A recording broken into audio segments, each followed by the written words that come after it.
Hey, I'm Anthony Valadez, host of GP360, a Grand Performances podcast, where together we'll explore the past, present, and the future of free public access to the performing arts at California Plaza on Grand Avenue. And if you can believe it, it's been home for nearly 4 decades. In the spirit of inspiring community, celebrating diversity, and uniting Los Angeles, we'll sit down with community members and creatives who have graced the California Plaza stage to reflect on past performances and upcoming shows. Be sure to visit grandperformances.org to learn more about Grand Performances' upcoming lineup and to celebrate 40 years of free music, artistry, and connections beneath the LA skyline.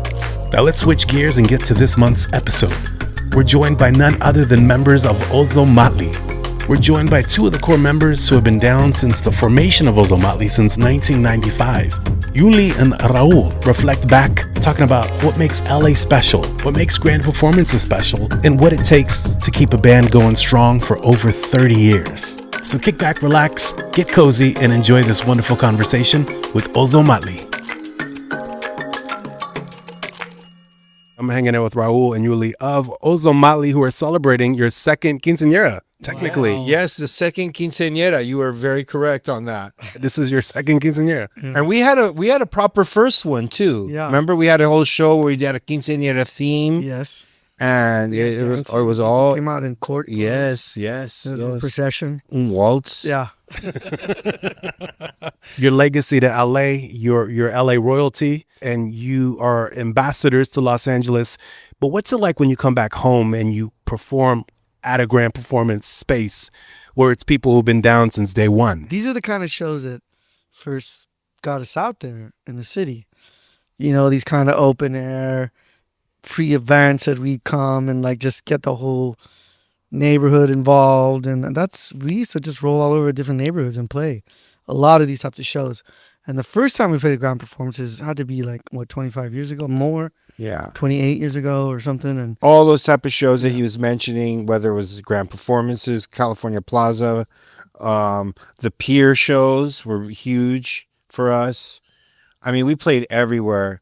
And I mean, yeah, we definitely blow it up when the shows are for free over here, huh? all our friends all our family all of a sudden come, oh, it's the free show. I haven't seen you forever. Yeah. Even though the angle of free is always awesome. But the one thing that's interesting is that, people, and I think all of us has had this experience where we do these shows and you see cats and people from like junior, middle school, elementary school, people who grew up listening to you. People are like, oh yeah, remember me from, whatever, conservation court. Yeah. So a lot of people come out of the woodwork for these shows, and it being our 30th anniversary this year, it's really important for us to, I guess, celebrate. In some ways, it's unbelievable still to me that we've together for 30 years. It's like, wow, like how many bands can say that? We have a saying in the 818, which is, if it's free, it's from me. I'll take 3. Yeah. Everybody loves free, but no one respects it, eh? How have y'all not killed each other? I always say, because I've talked to you guys many times, and what I always find the beauty, similarity to the Beastie Boys, is that there's this camaraderie, there's humor, and I always, like you two right now, I mean, there's lots of humor, and it's like 2 old brothers just hanging out. You get along with your brothers all the time? No way, right? So you're ready to but you are brothers, and I think that ultimately that's what we've come to kind of appreciate about this particular situation that we have with each other, because we've all gone through stuff. We've all grown up. We've had to deal with things as, becoming adults, becoming parents, becoming husbands, ends of major relationships. Like, people have gone through it all. And the one thing that has been consistent for us is this band. And I think that we're at a place where, I think we have a healthy distance in a sense, but also like, it's so easy for us to just come together. If anybody needs help, it's still something that we really, I don't think any of it would question, if it was anything serious. And so in like that, it is family. And it's kind of nice to have this group of guys around me that, if through the good and the bad of that we've experienced, we're still here. It's pretty cool. Because I think people love to talk about the beauty and the celebration and the album artwork, but the process to me is always intriguing. I think for us, like, the creative process is always something that's interesting, because you probably will get 6 different answers from the guys who've been here from the beginning. But Mario would get 7 for sure. And when we make music, I think our best music is when we're all kind of able to get through that negotiation with one another to create something that we can put onto the world that's us. And I find that process is challenging, but also it's usually the best music that we come out with that really represents us. And I think that's one way that we have to deal with it, is to kind of like find ways to create together after all this year in a way that we're still satisfying our own individual egos in a sense, but also coming with something that represents each and every one of us. It's not always easy, but I think when we do get to it, it's good. That's a great point. When you have all these different energies in a room, and everybody has, I don't know if it's ever happened, but like different ideas all the time, and especially evolving as a collective and in life with a partner, which you guys have. That's the running joke, brother. It's the longest relationship any of us has ever been in. But I mean, there's I personally feel that there's reasons and factors to our longevity.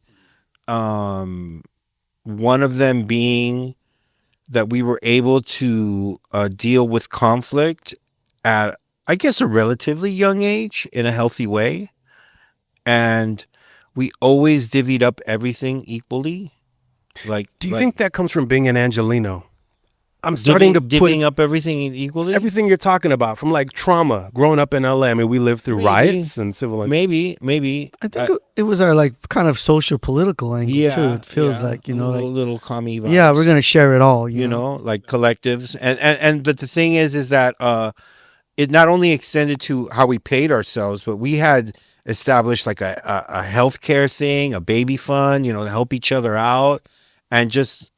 Because I think sometimes a lot of bands, what happens is that when they do it the traditional way, a couple people really come up, and then a couple people, most of the band doesn't. There's that real famous scene. Remember in the NWA movie where Eazy's having like a lobster brunch? Yeah. And then homie's like, I guess I'm just gonna eat Fat Burger. Yeah, you're stuck with eating Fat Burger, dog. And you're like, these fools are eating lobster. Yeah.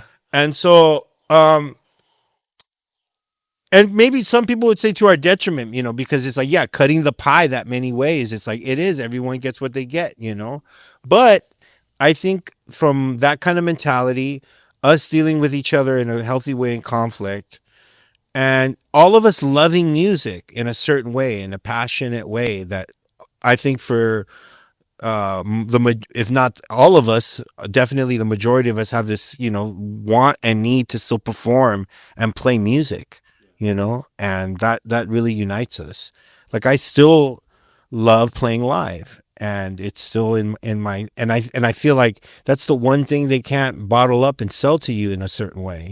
It still needs to be experienced like that. And in a way, Ozomatli might have never had that kind of commercial success that, like a lot of other bands might have had but we had that reputation to having a killer live show that has kept us afloat all these years, and we bring it. We definitely pride ourselves in bringing it, I try not to phone it in, man. Everybody really like puts their effort into playing live, and I think that's the one thing in music, especially now, where nowadays there's an app that you can like, I want to write a song about my girl and she has blonde hair and green eyes, and it'll write the song for you, Yeah.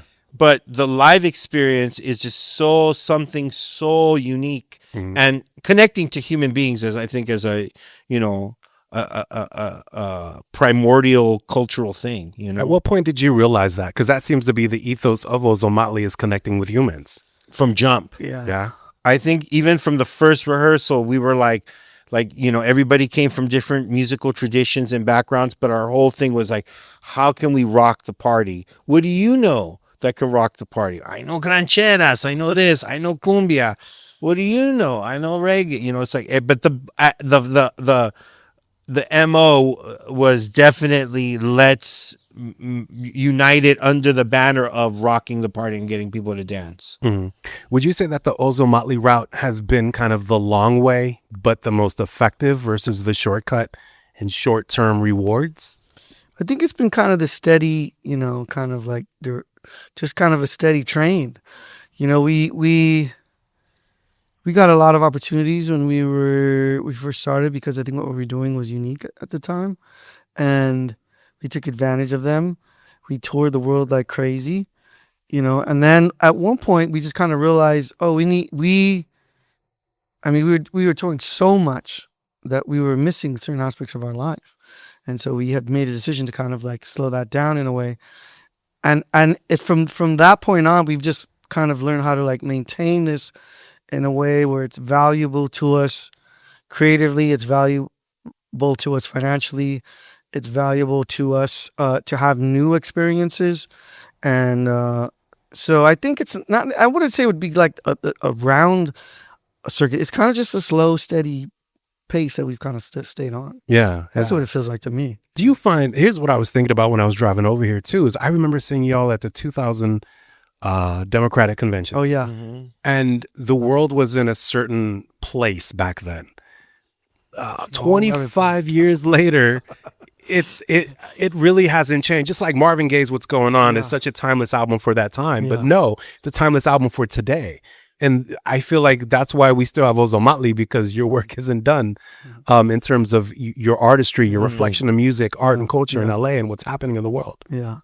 Yeah, it's it's sad to see the kind of way that as humans, we continue to kind of like focus on individuality as kind of the prize rather than this kind of shared experience and the unique things we all bring together.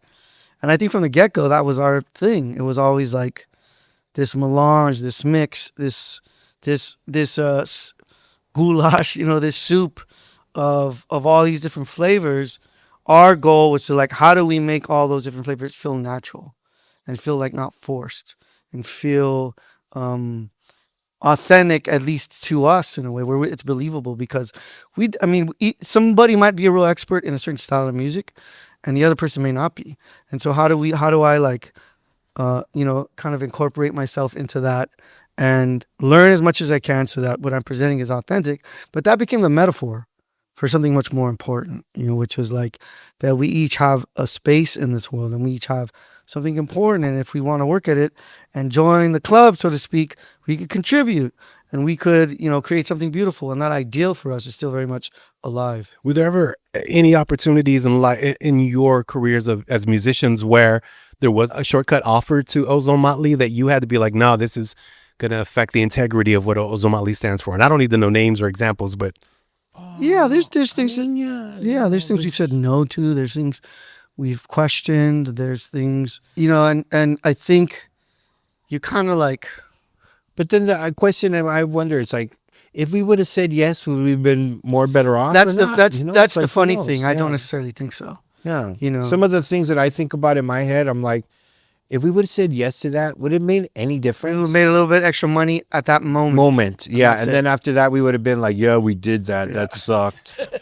We shouldn't have done that. at least I got some sneakers. Yeah. Or whatever's it was. Yeah. But we've had the beautiful opportunity, though, to, play in places and visit places that bands just don't go to, and Why do you think that is? Why do you think Ozo goes there? off the bat, we had this already adventurous spirit in us. One of the first places we ever traveled to internationally was Cuba. And that was like mid 90s when nobody was going over there really. And it was like illegal and it was hardcore to go there. You had to go through Mexico. And our whole thing was like the music. Like the music was so influential to us that we were like, we have to go. We have to go to Mecca. We have to go to Havana and check out what's really going on. This guy just picked up the tres and all this stuff. And to take that opportunity was just like, okay, we got to do this. And then after that, when we were doing the whole cultural ambassador gig, it's like that we just slipped into that so easy because it was like we're used to playing at places sometimes where no one knew who we were. Like what now, I don't know how true this is, and maybe someone out there can check me historically, but because people always say, what was the first American band to ever play Nepal? And then what was the first American band to ever play Cuba? And I'm not sure if it was Ozomatli, but I want to say it might be. because before this in Cuba, I think people were always saying that Audio Slave was the first American band. I I mean, don't. there were artists that went there. You know, there were But famous jazz artists. That was For pre sure. the embargo. I think you're talking about the post-revolution. Yes, post-revolution. Because there's someone that's going to try to check us on this. Yeah, let them That's check cool. it. Let them check Yeah. it. No, because like It definitely wasn't Audio Slave if that's the other band. they're no, comparing yeah, it that to. was the first one I heard, and no disrespect Bless to those Tom guys. Morello Bless or those guys. whatever's, but I heard that they claimed that they were the first. I think I Wikipedia'd it once, That's funny. and then Nepal's another one that they were like, "What American band?" I mean, Or was maybe- or was it Burma? maybe 20 people knew who we were in that whole country, but when we played, there was over 10,000 people there, and we kept them rocking. So it was like, honestly, it's a great litmus test as an artist to like show up somewhere where they don't know nothing about you. They don't, except for where you're from. They don't know your music. They don't, and they were entertained and they loved it. So Yeah, and it goes back to your point about the performance speaking for itself and Yeah. stepping up and not phoning it in and giving it all you got. yeah, and people I think recognize that in the audience. Yeah. And the average Joe is going to be like, "Wow, these guys are really bringing it." Yeah, we are, man. What's up? Yeah. So Okay, quick fact check. Audio Slave played in Havana in 2005. Ozomatli played in Havana in August of 1997. So he is correct. And also, if you appreciate this kind of fact checking and these wonderful conversations in getting to know the folks who grace the stage of grand performances, we're asking for your support. Throw in a couple ducats in the bucket and help GP stay alive for another 40 years. Head over to grandperformances.org, click on that donate button, click on RSVP, and you can get a heads up on all our future shows. Become a part of the family once again. Do it. It's easy. grandperformances.org, and let's continue our conversation with Ozomatli. What makes downtown and Grand Performance special for you guys? dude, if it wasn't for the Grand Central Market right there, I wouldn't be alive. My parents met there. You know what I mean? It's like history is everywhere, and I feel it when we play there. And I feel that the hug of the city right there. And when that place is packed and like really going off, it's such a great vibe. Yeah. I think the last one I went to that was like really popping like that was Grupo Cual, Oh yeah, it was where cool. homie passed away. Passed away. R.I.P. But dude, it was going off. And then we've done some shows there where it went off a little too much. Remember? Where People like ran into the water. we went into the water. We got in trouble. It was pandemonium. So there's something about right there. And the other thing, honestly, is that literally maybe a mile away from that location is where the band was born. Yeah. We were born in Forest and Bixel, right there at that building. So it's ground zero, Ozomatli, I love that you pointed it out, the city giving you a hug, because that's the way it does feel. You're next to the Mocha and you're on Grand, and there is the spirit of old LA that is interesting because this city, and even when you think about the music industry, all these things have shifted and changed. But the one thing that's consistent is the power and the sound of Ozo. Even social media, like y'all did all, when I think about Ozomatli, and I'm not trying to blow gas up you, sorry, y'all did a lot of things that people weren't doing, the incorporation of turntables. Sorry if I'm rambling, but like you remind me of what LA was, where you would hear a lyricist over here, you hear some cumbia on a Sunday morning over here, you hear the Roosters. Y'all made that into like, y'all brought that to life. I think when we showed up, we were just being ourselves, and there was enough different amounts of us who had kind of grown up in different neighborhoods. That's what's cool about it for me. It's always been what's cool is that we have our own little neighborhood representation in this big city of Los Angeles. Also, the overall, it's interesting because when people ask me that type of thing, could Ozomatli be in a different city? I'd be like, well, my answer would always be, the formula maybe, like in the sense of like a band Ozo-like could form in London. They have plenty of multicultural stuff, and there's plenty of bands that have come out of there that like are mixing it up, whether it's like Asian Dub Foundation, remember back in the day, and all these other bands, or a band in New York or Chicago. But Ozo is the goulash or gumbo of LA. It's the unique ingredients that are from here, where we're mixing it up in a certain way that's uniquely LA, And I don't think there could be another Ozomatli that, you know, like it's just very unique as far as the combination of sounds and influences. Agreed. But do you ever look back and think, wow, like all these things had to align. You two had to meet. Your parents had to meet it. Oh, of course. There is a lot of that in this band, because even in the sense of like, I went to middle school with one guy in this band, but then I met him the first day he came back from Sacramento. A lot of synchronicities, you know what I mean? And a lot of different things that kind of like, and people, the musical circles of what LA was at the time too, because not all of us were probably playing in different bands or different musical projects.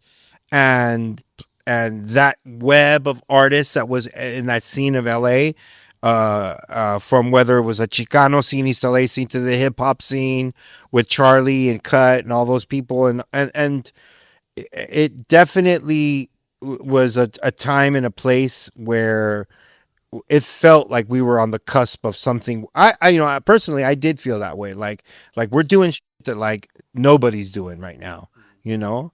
Like nobody. And I think every band at a certain time in history might be the baddest band in the world. But I think there was a moment in like, you know, when we were firing on all cylinders back in that time, it was like, you know, 15 guys just going off on stage, 12 guys just like with the DJ, with the tablas, with a 4-piece horn section, it was just nuts, you know, it really was. And that was a magical time in LA. I'm thinking 30 years ago, 25 years ago, it was like Burning Star, and then the Black Eyed Peas, and East Sabor Factory. Like there was such a lot of bands, Quetzal. Yes.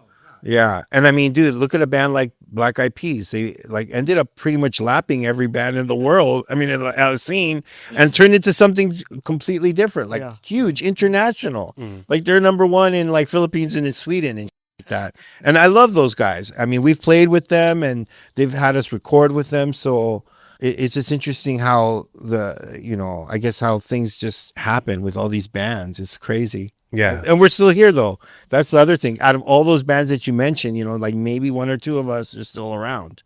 Talk about the collaborations. Before I let you go, I want to talk about the collaborations. Medusa, Common, and even one of your records, JJ Fad and Lisa. Like Lisa. Dude, one big one was Eddie Palmieri. Oh, yeah. That was a huge one for us because we all were like huge Fania fans and Eddie Palmieri disciples. So when we finally got the opportunity to record with him, it was just like, you know, amazing. Sly and Robbie. Tell me about that though. Watching these figures in front of you. Well, that one he recorded it somewhere else. We did the track. Yeah, we did the track to us. Yes, okay. He played to us. So then you're listening to the track. Yes. Yeah. But one moment that was kind of like we're watching the magic happen was on our first record when we brought David Hidalgo in to play on a track. And it was, we're all just watching him like. On the first record? Yes, on the first record, we had David Hidalgo on Aquí No Será. He plays Requinto Jarocho. Yeah. Really? Yeah. And I think he plays accordion on Rancho, on Misma Canción. Yeah. And I'm trying to think, De La Soul. Did you do a track with Common? That was with Bob. Yes, Common, Black Eyed Peas, collabed with through the years. I mean, there's a lot. I mean, Johnny Pacheco. Yeah, and big deal. Dude, and Yomo Toro, Fania Legends. We were in the studio with him in New York. Yeah. Santana, which is like Padrino vibes, you know. Yeah, of course. You know, all this is leading me to this question: is was there ever a moment that you realized this is why I do it? This is why I do what I do? I think, you know, I think it's different for each and I think for me, it's like the whole process of creating new music and then going out and playing it, and then seeing this thing that was in our head or that just came out of nowhere that we worked on. And then means something to someone else. I think that's a really cool feeling, and then playing it live and seeing people respond to it live. So there's a lot of instances in that of when, and I guess I'm lucky to be able to say that there's many instances when I've had to say, oh, I know exactly why I'm doing this, and it's this kind of shared experience. I think like I don't like making music by myself. You know, I don't. I like making music with people, and I like playing for people, and I get to do that often, and I'm very lucky. Yeah. There's a lot of them because it could be all the way from the superficial, you know, oh, I just got like, you know, Third Grammy. yeah, I got a Grammy. Oh, I met this person. Oh, cool, whatever's, you know. They probably wouldn't have talked to me if I wasn't in a band. But the next levels is like the artistic, and then the real top levels to me is when people come up to me and will say things like, you know, I was in an accident and I almost died, and when I was going through rehab, your music helped me get through that. And I'm like, oh wow, you know, someone passed away, you were their favorite band, and da da da da. That mean, you know, people will come up to you and share these really, really heavy things, and then there'll be moments too where, for me, it's like pinnacle stuff is like, you know, being in India, like walking into Old Delhi and going into like a orphanage, you know, and we're hanging out and they're showing us their little music program and they're playing tablas. And then Jiro jumps up there and just starts playing with them. And to see the look on their face, like this guy just jamming with us like that. It's like, that's a one, you know? And it's just so many of those. Dude, another one. Like, I'm just thinking of now. I'm not, sorry, you know, shut me up. Keep going. It's great. like, you know, you growing up in LA, you know, you always gonna get that drunk Tio that's like, hey man, play Oye Como Va, homie. Play Black Magic Woman, dog. Yeah. And then, like, fast forward, I'm on the stage playing Oye Como Va and Black Magic Woman with the vato that made it famous. Yeah. It's like, oh man, that's what I'm saying. Those are the moments where I'm like, this is why I do this. This is why I grind, and this is why I've sacrificed myself physically and like mentally and whatever. Just, you know, not hanging out with my family for months at a time. But this is like why I'm a musician, and it's amazing. It's like life-changing for sure. Yeah, and I also wanted, before I wrap things up, but you also partner with various organizations, mental health organizations. I was informed of your work with Backline and Sweet Relief. Yeah. Can you talk about that? Yeah, you know, we've always believed in, you know, kind of help that we've needed at times. We've experienced ourselves, you know, in different forms, and have benefited from it. And as we grew up as men, we're able to kind of like go, oh, you know, these are things that aren't always easy to deal with, to talk about. Sometimes each and every one of us needs help. And this is just one of the ways that we're remembering and kind of like bringing awareness and raising a little bit money for an organization that provides mental health services, and specifically to musicians and stuff, because that makes a lot of sense to us. And we've been doing this type of stuff since the beginning. You know, when we first played, that's why we got together. We weren't playing for money. We were playing to support causes. That's how we all were showing up. Do you want to jam for this union? These guys are on strike. Yeah. Do you want to jam for this woman's, organization? Yeah. Do you want to jam for these kids? Yeah. So this is just a continuation of that. And this time, you know, on this tour, we're coupling with those organizations that we believe in their work, and it's work that we've all seen in our own lives benefit each other. So, you know, we're down with it. All right, y'all. Well, I guess that about wraps it up. Well, thank you so much for the interview, Willard. Likewise. I hope that was entertaining. Our friends Ozomatli. Speaking of friends, how are you? Are you good? Good. My name's Anthony Valadez. A big thank you, of course, to everybody at Grand Performances, Captain Planet for the theme song, and you.